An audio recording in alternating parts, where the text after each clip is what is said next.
Ils n'ont donc pas été capturés en Italie, mais le chanteur de Manel a encore une chance de contourner la loi.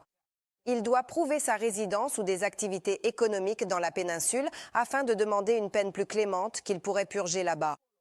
Sur le modèle d'Alina Bika, l'ancienne chef de l'ICOT, les frères Mokanu sont accusés de tentative de meurtre après avoir sauvagement battu un homme dans une station-service à Pitești en 2022. Dani Mokanu et son frère Nando n'ont fui la police que pendant 5 jours. Les deux ont été repérés et interpellés par les carabiniers dans la rue, dans un village situé à 30 km de Naples. Ils ne se sont pas opposés à leur arrestation et se trouvent maintenant sous la garde de la police italienne.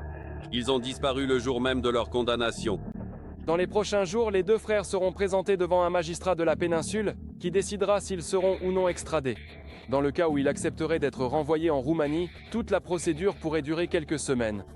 Dani Mokanu a été condamné à 4 ans de prison et son frère à 7 ans pour tentative de meurtre après avoir agressé un homme dans une station-service à Pitești en août 2022. Le manéliste aurait servi d'intermédiaire pour la rencontre, le conflit a dégénéré et même des battes de baseball ont été utilisées. S'agissait-il d'une tentative de meurtre? C'est ce qu'ont soutenu les procureurs? Oui, si on voulait tuer quelqu'un, on le ferait quoi? Dans une station-service, tuer quelqu'un? La capture rapide des frères Mokanu leur est bénéfique.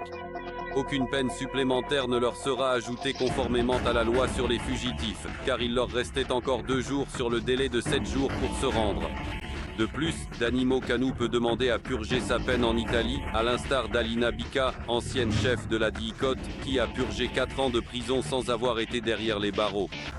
En Italie, les frais de détention peuvent être automatiquement convertis en amende alternative. En Italie, on ne procède pas à un tirage au sort pendant 4 ans et 6 ans deviennent 2 ans. Dani Mokanu a également été accusé par le passé de proxénétisme, de trafic d'êtres humains, de cruauté envers les animaux et d'incitation à la haine envers les femmes. Je ne crois pas qu'une personne véritablement innocente doive être abattue. Par hasard ou non, c'est justement maintenant que les inspecteurs de l'ANAF ont terminé l'enquête concernant le chanteur de Manel et ont découvert des obligations fiscales non déclarées de 1 600 000 de lei. Concrètement, Dani Mokanu cédait des droits d'auteur à des sociétés contrôlées par sa sœur et son père, et ceux-ci déclaraient les revenus de manière incomplète ou erronée.